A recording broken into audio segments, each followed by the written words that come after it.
L'ophtalmologie, c'est une spécialité médico-chirurgicale qui traite de l'ensemble des pathologies de l'œil et de ses annexes. Les paupières, les sourcils, voilà, tout ce qui a trait autour de l'œil en fait.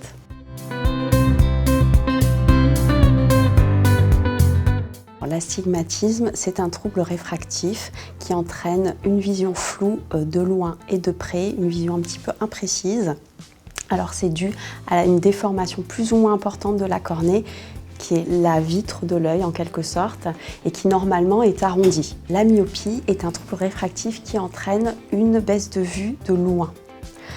Donc une vision floue de loin. Plus les objets sont éloignés, plus la vision est floue. En général, les yeux de myope sont plus longs que la normale. L'hypermétropie, contrairement à la myopie, c'est une gêne de près. Donc ça va entraîner une fatigue visuelle, des maux de tête. L'hypermétropie, les gens hypermétropes ont des yeux plus courts que la normale.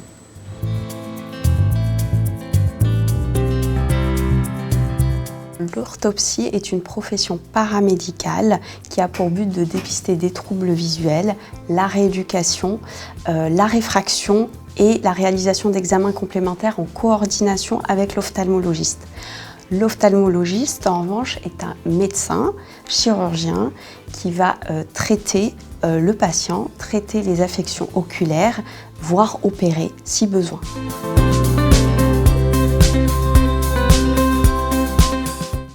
La DMLA ou dégénérescence maculaire liée à l'âge, c'est une pathologie qui est liée à un vieillissement prématuré et rapide du centre de la vue qui s'appelle la macula.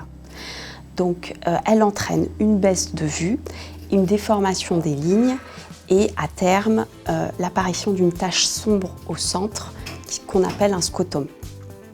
Alors oui, elle peut être prévenue plus ou moins par une alimentation équilibrée dès le plus jeune âge, riche en oméga 3 et 6, en caroténoïdes, une bonne hygiène de vie, une protection contre le soleil par des verres solaires.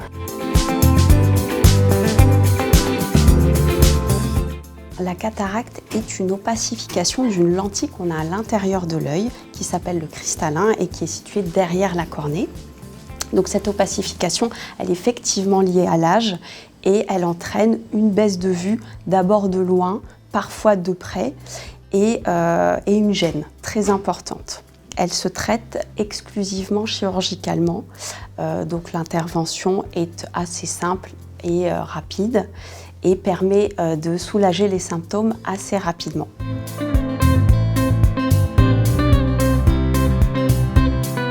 Pour corriger la myopie, le laser va sculpter la cornée, creuser dans son épaisseur pour la remodeler. Il existe des complications heureusement très rares qui peuvent être pour la plupart évitées si le bilan préopératoire est scrupuleusement réalisé par le chirurgien et si les consignes post-opératoires sont respectées.